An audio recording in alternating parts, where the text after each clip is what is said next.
அஸ்ஸலாமு அலைக்கும் வரமத்துல்லாஹி வபரகாத்துஹு. கண்ணியத்திற்கிற ஹாஜிகளே, சென்ற பதிவில் நீங்கள் புறப்படுவதற்கு முன்பாக சென்னை ஹஜ் தங்களுக்கான பாஸ்போர்ட் மற்றும் பயண ஆவணங்களை பெற்றுக்கொள்வது பற்றி விரிவாக பார்த்தோம். இன்ஷா அல்லாஹ் இதற்கு அடுத்த பதிவு இது. ஹாஜிகள் முதலில் தாங்கள் பெற்றுக்கொண்ட டாக்குமெண்ட்டை பத்திரமாக பாதுகாப்பாக வைத்துக் கொள்ளுங்கள். எவரிடத்திலும் காட்ட வேண்டாம். உங்களுக்கு ஏதாவது அதில் சந்தேகம் இருந்தால் ஹஜ்ஜஸ் ரிசப்ஷன் கவுண்டர், என்கொயரி கவுண்டரில் அமர்ந்திருக்கின்ற ஹதிமுல் ஹஜ்ஜாஜ் என்கின்ற ஹஜ்ஜி வாலண்டியரிடம் கொடுத்தால் அவர்கள் அழகாக உங்களுடைய ஆவணங்களை முறைப்படுத்தி செட் செய்து தருவார்கள். அல்ஹம்துலில்லாஹ். இதற்கு அடுத்து உங்களுக்கு எப்பொழுது விமானமோ, உங்களுடைய விமான பயண நேரம் எப்பொழுது சொல்கிறார்களோ அதற்கு சுமார் 5 மணி நேரத்துக்கு முன்பாக அல்லது 6 மணி நேரத்துக்கு முன்பதாக நீங்கள் உங்களை தயார்படுத்திக் கொள்ள வேண்டும். வெளியில் தங்கியிருக்கக்கூடிய ஹாஜிகள் தாங்கள் தயாராகி நேரடியாக விமான நிலையத்திற்கு வருமாறு கேட்டுக்கொள்ளப்படுகிறார்கள். ஹஜ்ஜோஸில் தங்கக்கூடிய ஹாஜிகள் சுமார் 6 அல்லது 7 மணி நேரத்துக்கு முன்பதாகவே குளித்து தங்களுக்கான உம்ரா செய்வதற்கான எஹ்ராம் ஆடைகளை அணிந்து தயாராக வேண்டும். எந்த நேரம் சொல்கிறார்களோ அந்த நேரத்திற்கு 1 மணி நேரத்துக்கு முன்பதாக நீங்கள் தயாராகி உங்கள் அறையில் இருந்து தயாராகி உங்களுடைய ஹேண்ட் லக்கேஜை எடுத்துக்கொண்டு வர வேண்டும். பெரிய ஹஜ் ஹவுஸில் தங்கியிருக்கவங்களுடைய பெரிய பெட்டி லக்கேஜ் எல்லாம் ஏற்கனவே சொன்ன மாதிரி நேராக விமான நிலையத்திற்கு போயிடும். இப்போ உங்கள் கையில் இருக்கிறது ஹேண்ட் லக்கேஜ் மட்டும்தான் இருக்கும். அதேமாரி வெளியில் தங்கக்கூடிய ஹாஜிகள் தங்களுடைய லக்கேஜெலாம் உங்கள் கூட தான் இருக்கும். அவைகளையும் எடுத்துக்கொண்டு நீங்கள் விமான நிலையத்திற்கு வர வேண்டும் என்பதை கவனத்தில் கொள்ளுங்கள். அநேகமாக இந்த ஆண்டு ஹாஜிகள் எத்தனை நாட்களுக்கு முன்னதாக வர வேண்டும் என்பது இன்னும் ஓரிரு வாரங்களில் தெளிவாக தெரிந்துவிடும். ஏனென்றால் விமானத்துடைய பயண தேதி மற்றும் விவரங்கள் இன்னும் இறுதி செய்யப்படவில்லை. அது இறுதி செய்த பின்னர் தான் நீங்கள் ஹஜ் ஹவுஸிற்கு எத்தனை நாட்களுக்கு முன்னதாக வர வேண்டும், 2 நாட்களுக்கு முன்னதாகவா அல்லது 1 நாள் முன்னதாக வர வேண்டும் என்பதை தெளிவாக தெரியும். இதெல்லாம் குறித்த விரிவான கடிதம்தான் ஹஜ் கமிட்டியிலிருந்து உங்களுக்கு கடைசியாக அனுப்பப்படுகின்ற கடிதத்தில் இடம்பெற்று இருக்கும். எனவே ஹாஜிகள் தங்களுடைய விமான நேரம் என்ன சொல்கிறார்களோ அந்த நேரத்துக்கு முன்பாக தங்களை தயார்படுத்திக் கொள்ள வேண்டும். இப்போ ஹேண்ட் லக்கேஜை பொறுத்தவரை உங்களுக்கு வசதியாக இருக்கின்ற வகையிலே கீழே வீல் இருந்தால் நல்லது, கைப்பிடி இருந்தால் நல்லது. ஏன்னா நீங்கள் தான் உங்களுடைய கை சுமையை எடுத்து செல்ல வேண்டும்.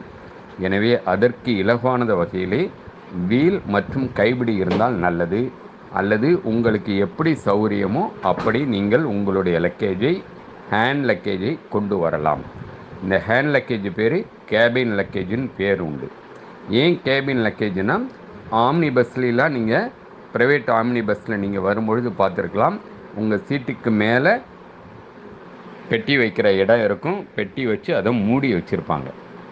அதேமாரி தான் ஃப்ளைட்லேயும் விமானத்திலையும் அதேமாரி தான் உங்களுக்கு இருக்கைக்கு மேலே உங்கள் பெட்டியை உள்ளார வச்சு க்ளோஸ் பண்ணுற மாதிரி மூடுற மாதிரி தான் விமான நிலைய அமைப்பு இருக்கும். அடிக்கடி விமானத்தில் போயிட்டு வந்தவங்களுக்கு இது தெளிவாக தெரியும். அதனால் அது உள்ளார இருக்கிற மாதிரி பெட்டி இருக்கணும். சூட்கேஸை பொறுத்தவரை நீங்கள் சூட்கேஸ் வடியில் வாங்குவதாக இருந்தால் 18 இன்ச்சுக்கு உள்ளார அந்த சூட்கேஸ் இருக்கணும்.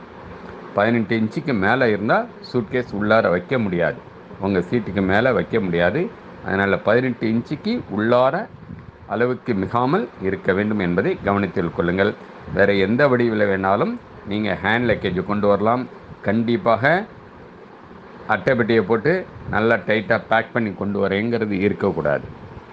அட்டைப்பெட்டியோ சின்ன கைப்பையை கொண்டு வந்து நம்ம ஊரில் பெரிய பிக் ஷாப்பர் பை மாதிரிலாம் தூக்கிட்டு வரக்கூடாது. அழகான முறையில் பெட்டி இருக்கணும். சூட்கேஸ் வடிவில் இருந்தால் மிக மிக நல்லது. அல்லது உங்களுக்கு இலகுவான வரையில் நீங்கள் எப்படி தூக்கிட்டு வர முடியுமோ அப்படி இலகுவான முறையில் நல்ல ஜிப்பு வச்ச லாக் பண்ணுற மாதிரி இருக்கிற பேக்கை எடுத்துகிட்டு வாங்க. இந்த ஹேண்ட் லக்கேஜை பொறுத்தவரை உங்களுக்கு 7 கிலோ மட்டும்தான் அனுமதி. 7 கிலோவுக்கு என்னங்க கொண்டு வர்றது? அது உள்ளார வந்து திரவ வடிவிலான எந்த பொருளும் வைக்கக்கூடாது. திரவ வடிவில் லிக்விட் ஐட்டத்தில் வாட்டர் பாட்டில் உள்பட எதுவும் வச்சு விமான நிலையத்திற்கு உள்ளார எடுத்துகிட்டு வரக்கூடாது.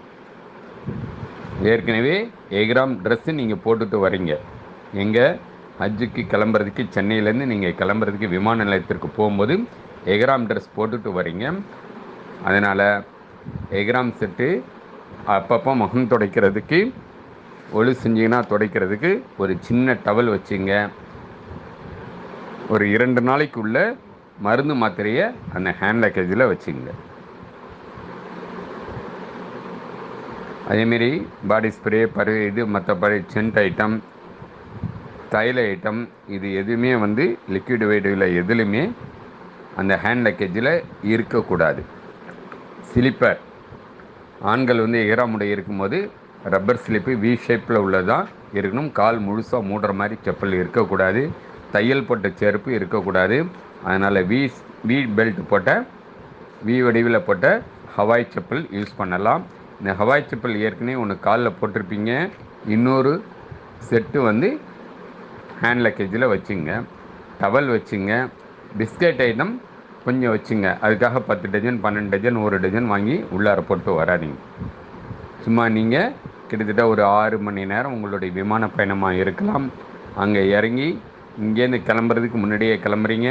அங்கே போய் இறங்கி ஒரு எப்படியும் ஒரு 2 அல்லது 3 மணி நேரம் ஆகிடும். அதனால் அதுக்கப்புறம் உங்கள் ரூமுக்கு போகணும். ஸோ எப்படி பார்த்தாலும் ஒரு 12 மணி நேரம் ஆகிடும். இடையில விமான நிலையத்திலும் சரி விமானத்திலும் உங்களுக்கு தேவையான உணவு வகைகளை கொடுப்பாங்க. அதேமாரி சுகர் பேஷண்ட்லாம் இருப்பீங்க. ஒரு எமர்ஜென்சிக்கு ஒருவேளை ஃப்ளைட்டு உள்ளார போயாச்சு, கிளம்பியாச்சு, இறங்கும் போதோ அல்லது இங்கேருந்து ஏறின பிறகோ ஏதாவது தடங்கள் ஏற்பட்டு விமான பயண நேரம் அதிகமானால் அப்போ உங்களுக்கு இதெல்லாம் தேவைப்படும். அதனால் பிஸ்கட் வகைகள் கொஞ்சமாக வச்சுங்க. டேப்லெட்டு ஒரு 2 நாளைக்கு உள்ள டேப்லெட்டை மட்டும் இந்த ஹேண்ட் லக்கேஜில் வச்சுங்க. சின்ன டவல் வச்சுங்க. பெண்கள் வந்து எஹ்ராம் உடை கிடையாது, அவங்க வழக்கமான போடுற ட்ரெஸ்ஸு தான். ப்ளஸ்ஸு தலைக்கு போடுற ஒரு துண்டு போதும். இந்த மாதிரி ஐட்டம் போதும். கித்தாப்ஸ் நிறைய கொடுக்குறாங்க. அது எது முக்கியமான கித்தாப்ஸ்னு உங்களுக்கு தேவைப்படுதோ அந்த கித்தாப்புகளை வச்சுங்க. ஃபோல்டிங் முசல்லா கொடுக்குறாங்க, அதையும் அந்த ஹேண்ட் லக்கேஜில் வச்சுங்க. இது இல்லாமல் ஹேண்ட் லக்கேஜில் வேறு எதுவுமே வைக்க வேணாம். ஏற்கனவே சொன்ன மாதிரி ஒரு மாற்று கண்ணாடி, கண் கண்ணாடி, மூக்கு கண்ணாடி, ரீடிங் கிளாஸு, எது நீங்கள் யூஸ் பண்ணுறீங்களோ எது பயன்படுத்துகிறீங்களோ அது இன்னொரு செட்டும் ஹேண்ட் லக்கேஜில் பத்திரமா வச்சுங்க. உங்கள் பவர் பேங்க், மொபைலோடைய சார்ஜரு, மொபைல் பவர் பேங்க்கு, இது எல்லாமே ஹேண்ட் லக்கேஜில் தான் இருக்கணும்.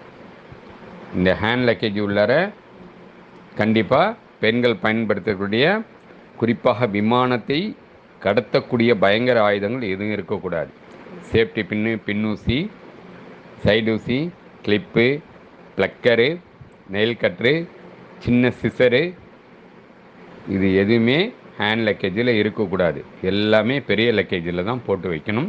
எதுவுமே இந்த ஹேண்ட் லக்கேஜ் உள்ளார இருக்கக்கூடாது. அதேமாரி சின்ன பெட்ஷீட், மில்லிஸ் பெட்ஷீட் இருந்தால் ஒன்று மடித்து உள்ளார வச்சுங்க.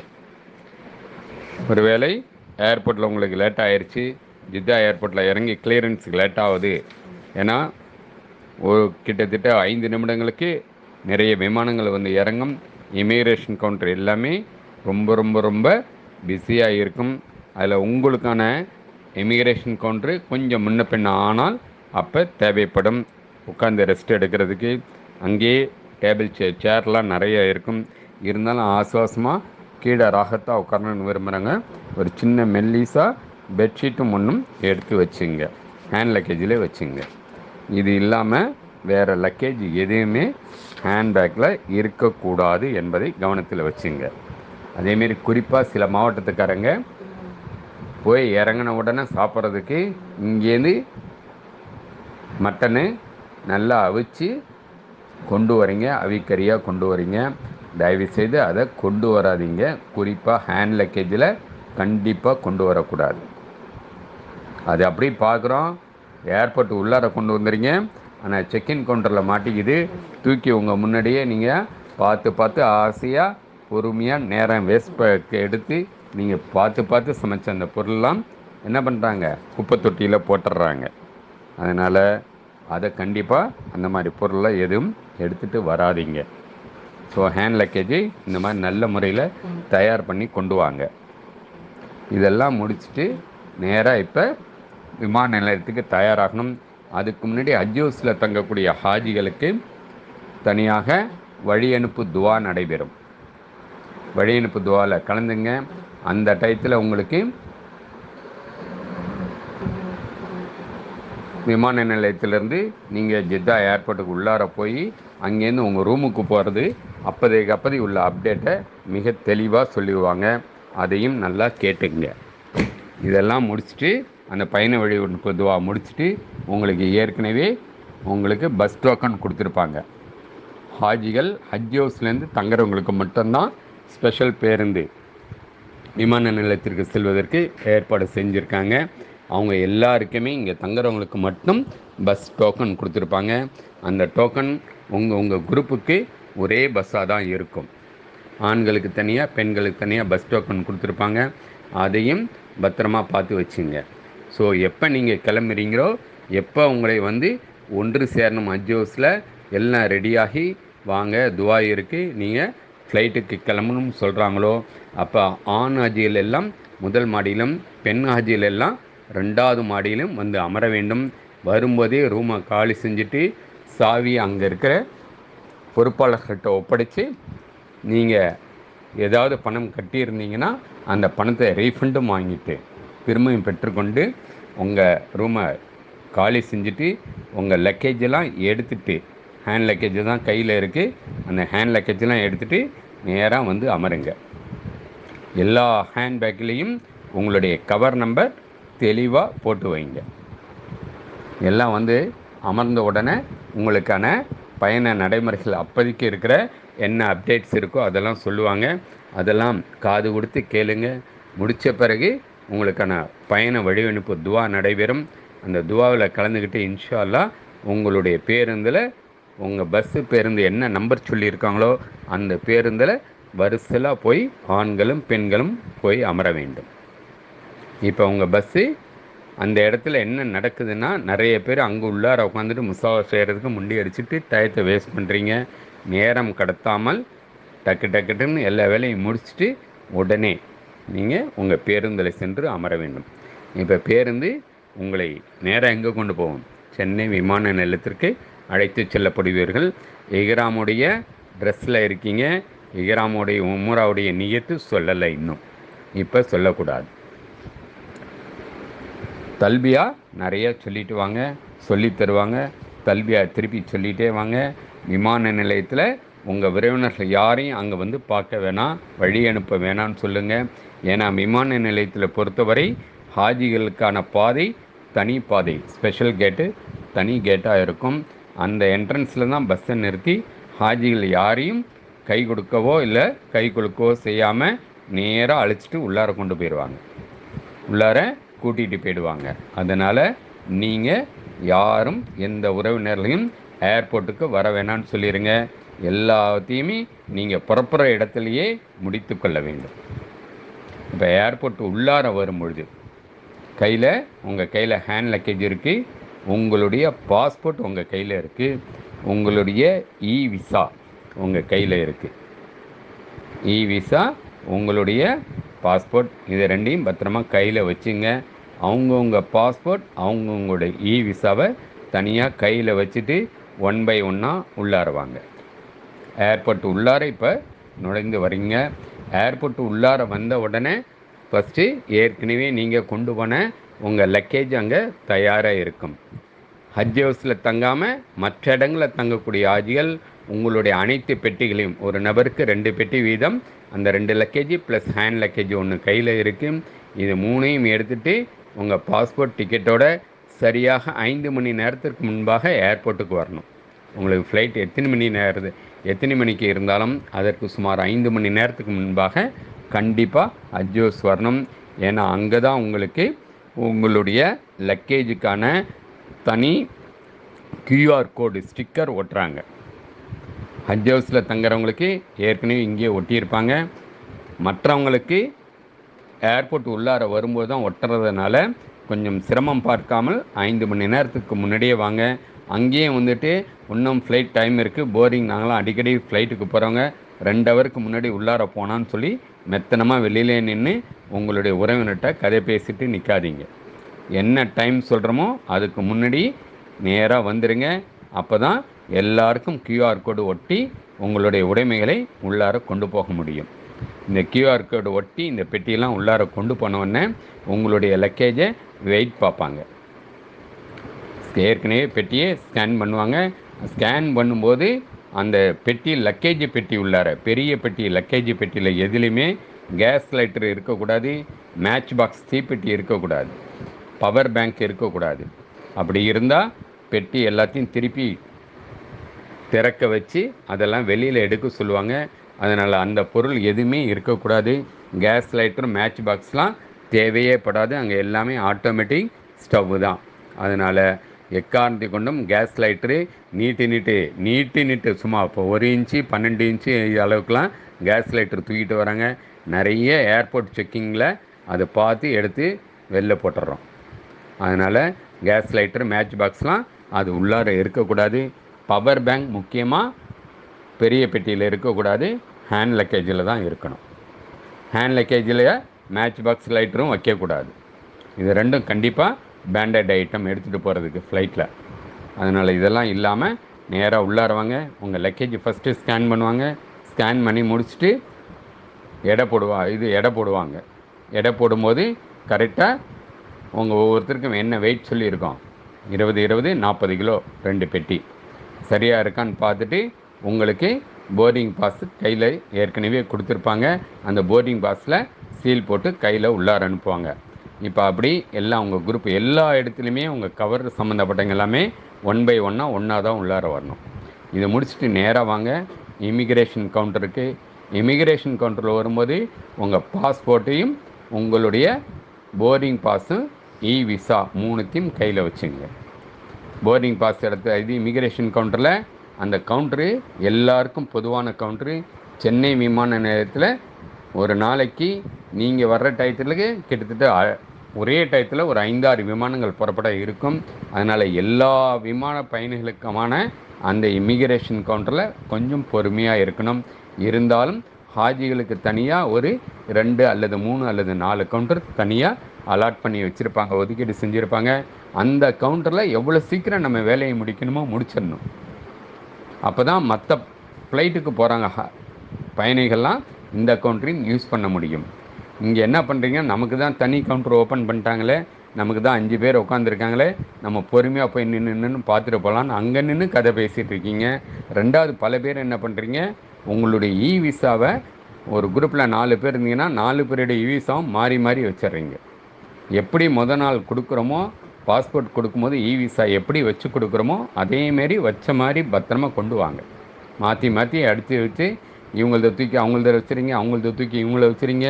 உங்கள் ஊருக்காரங்க அதே ஃப்ளைட்டில் வரீங்க, அவங்கள தூக்கி இதில் வச்சுறீங்க. அங்கே இமிக்ரேஷனில் ரொம்ப லேட்டாகுது. அடுத்த கவுண்டரில் க்யூ நிறைய இருக்கும்.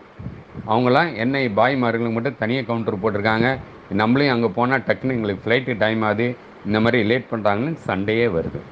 அதனால் ஏர்போர்ட்டு உள்ளார வரும்பொழுதே உங்கள் பாஸ்போர்ட், உங்களுடைய விசா, உங்களுடைய போர்டிங் கார்டு பத்திரமா ஒன்றா தனித்தனியாக வைங்க உங்கள் பாஸ்போர்ட்டில்.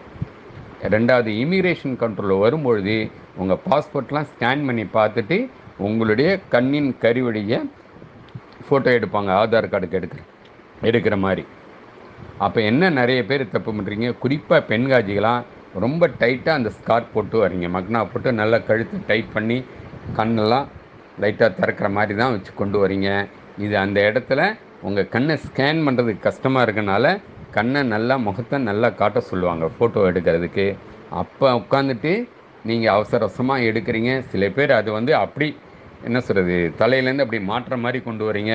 ஃபுல்லாக நீங்கள் எடுத்துகிட்டு நீங்கள் போட வேண்டியது இருக்குது. இதுக்கு டைமும் வேஸ்ட் ஆகுது, உங்களுக்கும் ஒரு கூச்சமாக இருக்கும் அத்தனை பேருக்கு முன்னாடி அதை கழட்டுறது. அதனால் அந்த இடத்துக்கு வரும்பொழுது ஸ்கார்ஃப் அழகாக முகத்தை தூக்கி காட்டுற மாதிரி ஃபோட்டோ எடுக்கிறது வசதியாக இருக்கிற மாதிரி ஸ்கார்ப்பை தயவுசெய்து போட்டுட்டு வாங்க இமிக்ரேஷன் கவுண்டரில். இதனாலேயே நிறைய லேட் ஆகுது. ஸோ அந்த இமிக்ரேஷன் கவுண்டரில் உங்களுடைய கண்ணின் கருவிழியெல்லாம் டெஸ்ட் இது முடித்த பிறகு ஃபோட்டோ எடுத்து உங்கள் பாஸ்போர்ட்டு உங்கள் விசாலாம் செக் பண்ண பிறகு உங்களைய நீங்கள் இந்தியா விட்டு வெளியேறலான்னு சொல்லி அந்த குடியுரிமை அதிகாரி இமிக்ரேஷன் ஆஃபீஸரோட சீல் போட்டு உங்களையே அனுப்பிச்சிடுவாங்க. இதுக்கு அடுத்து உள்ளார போனீங்கன்னா செக்இன் கவுண்டர். செக்இன் கவுண்டரில் தான் உங்கள் ஹேண்ட் லக்கேஜை முழுசாக செக் பண்ணுவாங்க, ஸ்கேன் பண்ணுவாங்க. சந்தேகப்பட்டால் திறந்து உள்ளார என்னென்ன வச்சுருக்கேன்னு பார்ப்பாங்க. அதில் லிக்விட் ஐட்டம் திரவ வடிவில் தைலமோ இல்லை பர்ஃப்யூம் ஐட்டமோ இல்லை மற்ற பாடி ஸ்ப்ரே இது என்ன இருந்தாலும் சரி தூக்கி குப்பையில் போட்டுருவாங்க. அதனால் தண்ணி பாட்டில் உள்பட எதுவும் அது உள்ளார இருக்கக்கூடாது. எல்லாமே இந்த வேலை முடித்த பிறகு உங்களுக்கு தண்ணி பாட்டில் கிடைக்கும், உங்களுக்கு கொடுப்பாங்க. ஸோ அந்த இடத்துல வேறு எதுவும் உங்கள் ஹேண்ட் லக்கேஜில் இல்லாத மாதிரி பார்த்துங்க. அங்கே எல்லாம் செக் பண்ணி முடித்த உடனே உங்கள் உடம்பை ஃபுல்லாக ஸ்கேன் பண்ணுவாங்க. உடம்பை ஃபுல்லாக மெட்டல் டிடெக்டர் வச்சு ஆண்களுக்கும் பெண்களுக்கும் செக் பண்ணுவாங்க. இதெல்லாம் முடிச்சுட்டு வெளியில் வாங்க. வந்த உடனே நீங்கள் நிம்மதியாக ராகத்தாக உங்கள் ஃப்ளைட்டு ஏறுறதுக்கு முன்னாடி இருக்கிற இந்த பெரிய ஹாலில் போய் உட்காருங்க. பரக்கத்தான் அங்கே என்ன இருக்குது, டாய்லெட் பாத்ரூம் இருக்குது, பயன்படுத்திங்க. எல்லாம் ஹிராமுடைய ட்ரெஸ்ஸில் இருக்கனால ஒளி எடுத்து தயாராக இருங்க. உங்களுடைய டாக்குமெண்ட்ஸ் எல்லாம் பத்திரமா வச்சுங்க. பாஸ்போர்ட் எல்லாத்தையும் பத்திரமா, விசாலாம் பத்திரமா வைங்க உள்ளார பேக்கில். உங்கள் கையில் வெறும் போர்டிங் பாஸ் மட்டும் அந்த இடத்துல இருந்தால் போதுமானது. உட்காந்துட்டு தல்பியா சொல்லிடுறீங்க. டீ காஃபி அந்த நேரத்துக்கு என்னவோ, காலை உணவோ அல்லது மதிய நேரமோ மதிய உணவோ அல்லது அந்த நேரத்துக்கு என்ன உங்களுக்கு கொடுக்கணும், டைம் நேரத்துக்கு தகுந்தபடி என்ன கொடுக்கணுமோ அதை கொடுப்பாங்க இன்ஷால்லா. அதையெல்லாம் வாங்கிக்கோங்க. டீ காஃபி பிஸ்கட்ஸ்லாம் தராங்க, வாட்டர் பாட்டில் தராங்க. எல்லாத்தையும் சாப்பிடுங்க, வாங்கி வச்சுங்க. எல்லாம் விமானம் உங்களுக்கு வந்துட்டு விமானோடைய கதவு திறக்க போது எல்லாம் வாங்கன்னு உங்களுக்கு சொன்ன உடனே நேராக அந்த கேட்டில் போய் முண்டி அடிச்சுட்டு பஸ்ஸில் ஏற மாதிரி நிற்கக்கூடாது. 1 by 1 உங்கள் கவர்கள் வரிசலாக உங்கள் கவர் பிரகாரம் உங்கள் கவரில் 5 பேர்னா 1 by 1 வரிசலாக நில்லுங்க. உங்கள் கையில் போர்டிங் பாஸ் மட்டும் இருந்தால் போதும். அந்த இடத்துல உள்ளார காட்டி போர்டிங் பாஸ் கட்டி நேராக ஃப்ளைட் உள்ளார போங்க பிஸ்மில்லான்னு. ஃப்ளைட்டு உள்ளார ஏறி போய் உட்காந்தோடனே உங்கள் சீட் நம்பரை பார்த்து உட்காருங்க. உங்கள் ஊருக்காரங்க 7Bயில் இருப்பாங்க, நீங்கள் 12Bயில் இருப்பாங்க. நம்ம ஊரில் இங்கே ட்ரெயின்லேயும் பஸ்லையும் செய்கிற மாதிரி கொஞ்சம் அட்ஜஸ்ட் பண்ணிட்டு நீங்கள் அங்கே போய் உட்காருங்க. எங்கள் ஊருக்காரர் வந்திருக்காரு, பார்த்து ரொம்ப நாள் ஆச்சு, எனக்கே தெரியல அவர் அப்ளை பண்ணிட்டு வந்தது அப்படின்னு சொல்லிவிட்டு அவரை தூக்கி இங்கே உட்கார வச்சு இவங்கள தூக்கி அங்கே உட்கார வச்சதெல்லாம் பண்ணாமல் உங்கள் சீட் நம்பர் என்ன கொடுத்துருக்கோ அந்த நம்பரில் தான் அமர வேண்டும். அந்த நம்பரை பார்த்து அழகாக உட்காருங்க, அமைதியாக உட்காருங்க. சீட் பெல்ட்டை போட சொல்லுவாங்க, சீட் பெல்ட்டை போட்டு அமைதியாக உட்காருங்க. ஃப்ளைட் இப்போ இன்ஷா அல்லாஹ் உங்களை சுமந்து செல்லக்கூடிய சவுதி அரேபியாவுக்கு செல்லக்கூடிய தயார் நிலையில் உங்கள் ஃப்ளைட்டு இப்போ ரெடியாகி டேக் ஆஃப் ஆகும்.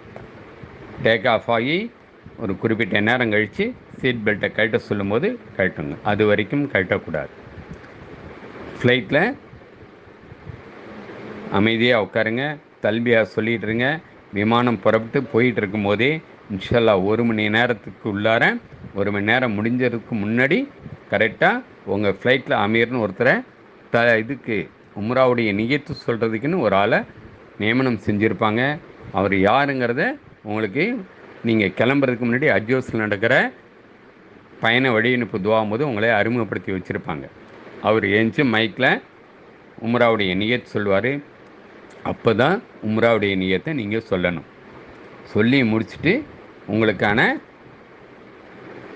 அந்த நேரத்துக்கு என்ன உணவோ அந்த உணவு உங்களுக்கு ஒவ்வொரு சீட்டுக்கும் வரும். அதை எடுத்து சாப்பிடுங்க, நல்லா ரெஸ்ட் எடுங்க. நம்ம ஆளுங்க எப்போதுமே சாப்பிட்டோன்னே முக்கியமான காரியம் ஒன்று போவீங்க, உள்ளார போய் பாத்ரூம் எப்படி இருக்குன்னு எட்டி பார்ப்பீங்க. பாத்ரூம் எட்டி பார்க்குறது மட்டும் இல்லை, எப்போதுமே வழக்கமாக செய்கிற மாதிரி மக்கு நிறைய தண்ணி எடுத்து 2 கால் பெருவலையும் ஊற்றிட்டு தான் வெளியில் வருவீங்க. அந்த மாதிரி ஃப்ளைட்டில் இருக்கிற பாத்ரூமை பயன்படுத்தக்கூடாது. விமானம் என்பது பல ஒயர்களால் பண்ணப்பட்ட பல எலக்ட்ரானிக் சாதனங்களால் பின்னப்பட்ட அலுமினிய இயந்திர பறவை. தண்ணி அதில் பட்டு எங்கேயாவது ஒரு இடத்துல ஷார்ட் சர்க்கியூட் ஆச்சுன்னா ஃப்ளைட் என்ன ஆகும், அல்லாஹ் போதுமானவன், அல்லாஹ் வச்சு காப்பாற்றுப்பேன். அந்த மாதிரிலாம் பண்ண மாட்டீங்க. நீங்கள் அமைதியாக கூடுமான வரைக்கும் விமானத்தில் இருக்கிற டாய்லெட் பாத்ரூமை பயன்படுத்த வேண்டாம். அதனால தான் கிளம்புறதுக்கு முன்னாடியே ஃப்ளைட்டில் உங்களுக்கு ஏர்போர்ட் உள்ளார நிறைய டைம் இருக்குது. அங்கே நல்லா ரெஸ்ட் எடுத்து ரெஸ்ட் ரூம்லாம் நல்லா யூஸ் பண்ணிவிட்டு ஒழுவோடு இருங்க. ஃப்ளைட்டில் கொடுக்குற சாப்பாடு, ஃப்ளைட்டில் கொடுக்குற டீ, காஃபி, கூல்ட்ரிங்க்ஸ் எது கொடுக்குறாங்களோ அதை வாங்கி சாப்பிட்டு அமைதியாக உட்காருங்க.